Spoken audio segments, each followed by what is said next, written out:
All right, good day everyone. Once again, for the past few weeks, we've been treating a topic on figures of speech. So today our topic is going to be identification of figures of speech.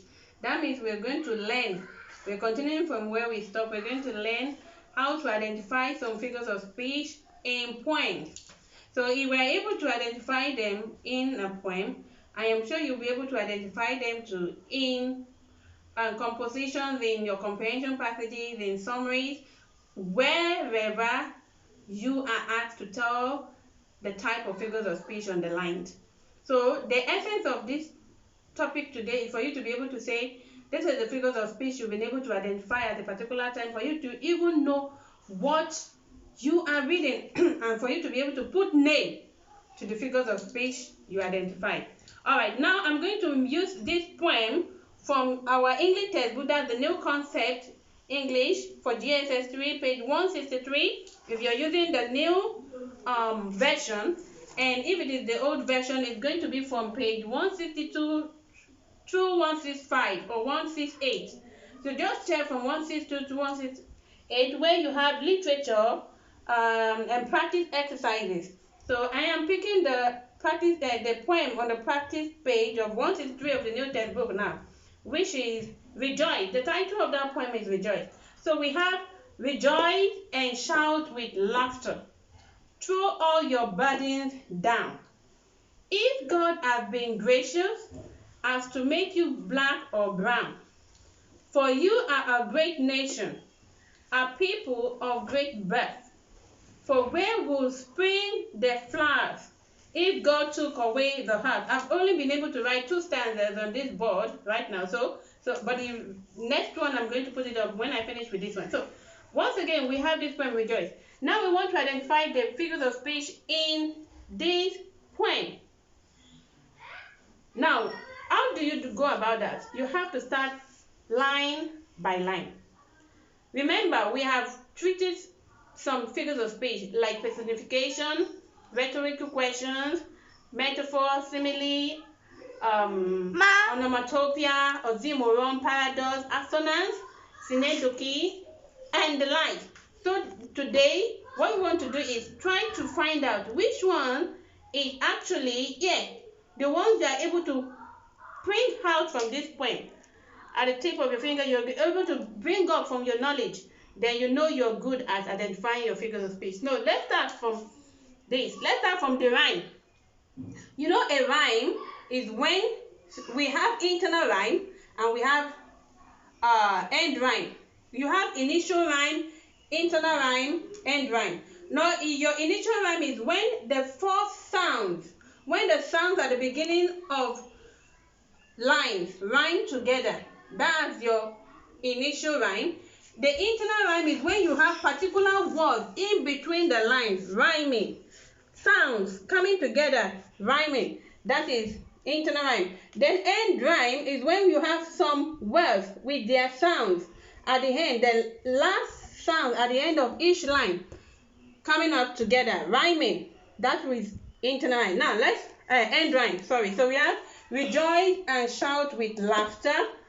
Throw all your burdens down. If God has been gracious as to make you black or brown. Now, that's the first 4 lines. If we I want to tell you now that we have an end rhyme in these 4 lines. You have laughter, that is at the last line here. So you have laughter, you have down, here, gracious, this again, right here, brown, So in this case we have a rhyme for the first 4 lines. So if you're going to state what the figures of speech you can find there, you will first of all talk about rhyme. So, and what will be our rhyme based on what you've been able to identify here? You have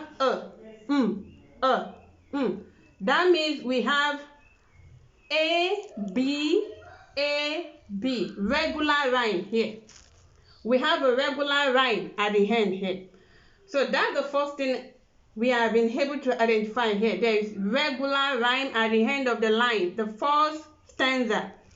Remember that a stanza comprises of 4 lines. A stanza of a poem comprises of 4 lines. So at the end of this first stanza, we have a rhyme.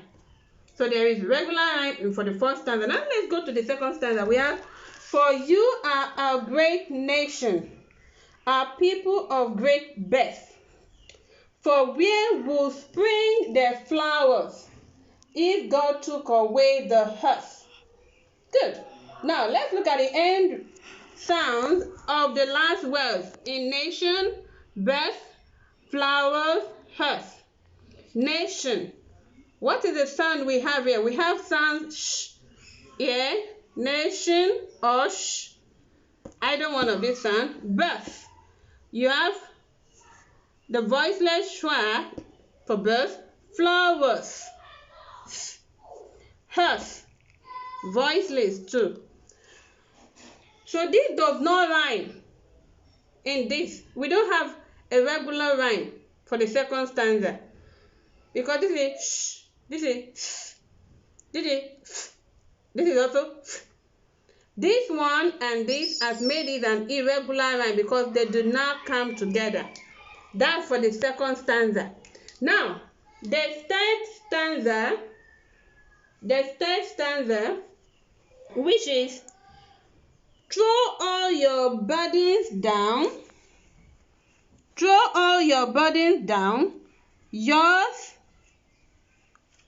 the third stanza is rejoice and shout with laughter, throw all your burdens down.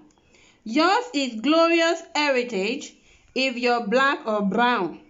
Now, let's look at that last stanza. The last word of each, the last sound of each word there. You have laughter, that's the sound, down, heritage, a, heritage. In fact, the last sound there is tage, j.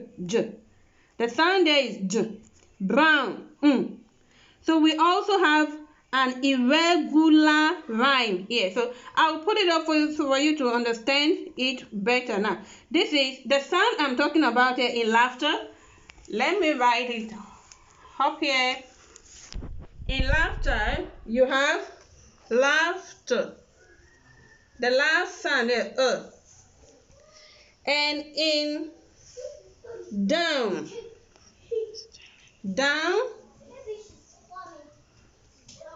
the last sound is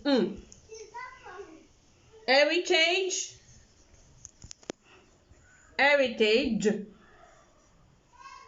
j, and then the last word is brown, too. The last sound is brown. So we have an irregular rhyme here.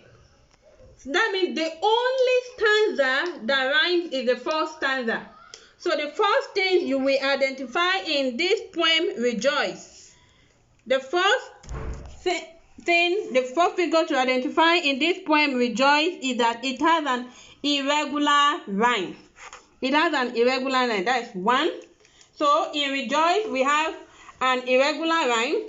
Then let's go to another thing we can identify in this poem. Let's go through it together. Rejoice and shout with laughter. Throw all your burdens down. If God has been so gracious as to make you black or brown. This person is talking as if he is talking specifically to someone. So when you have a situation where a persona is talking as if he's talking specifically to someone, that is apostrophe. So the first thing is an irregular rhyme. The second thing we identified figure is apostrophe, where the writer or the poet is talking as if he's talking specifically to someone. So that is apostrophe. We are able to identify apostrophe. Then let's go over to line 8. Line 8. If God took away the heart, is a question, but who is going to answer that question? No one. So we call that one rhetorical question. Rhetorical question. So no one is able to answer it. So we have rhetorical question in that poem too. Now let's go over again. Throw all your burden down. Yours is glorious heritage if you're black or brown. Our people of great bag, for where will spring the flowers?